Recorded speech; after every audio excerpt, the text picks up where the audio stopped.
Попладнево, пред 14 часот, полицајци му ставиле лисици на директорот на комунална хигиена Савахадин Рустеми во седиштето на јавното претпријатие, пошто тој е префрлен во полициската станица Газибава.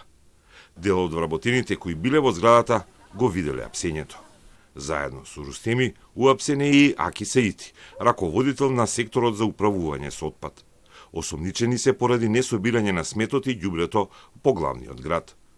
По приведувањето, во станицата почна да течат 24 часа за подготовка на кривична пријава за состојбата, кога Скопје беше затрупано со ѓубре, а се појавија и стаорци по улиците.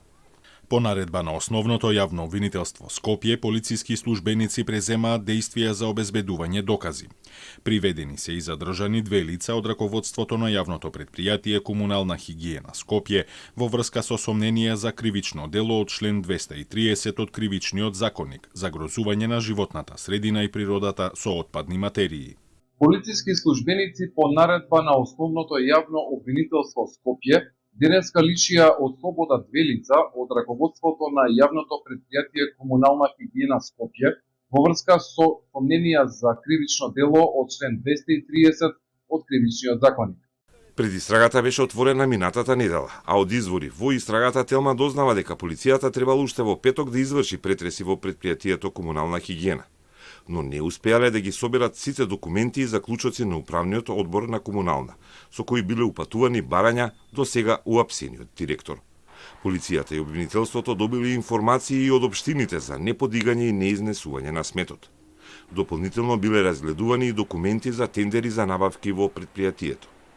Градоначалничката на Скопје, кој има уште неполна недела до избор на нејзиниот наследник преку Фејсбук, со како што тврдат од град Скопје иронична објава, апсењето го нарече сеење страв и заштита на осудената председателка на управниот одбор на Комунална хигиена.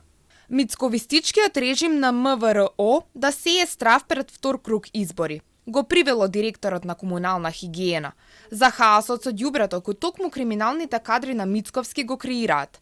Председателката на управен одбор Јулијана Спировска нема да ја апсат, бидејќи има албум со сликички со сите функционери на ВМРО.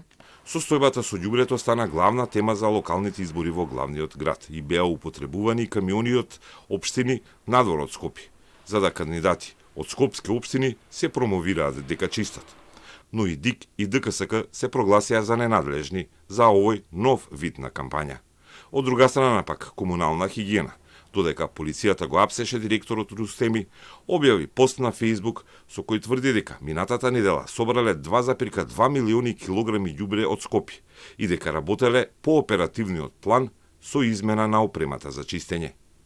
Рустеми, според податоците на вебсајтот на ДКСК, за директор избран во јануари, а на сајтот на Антикорупцијска стои дека уапсениот е директор на јавно комунално претпријатие Газибава и зема плата од 60.001 денар.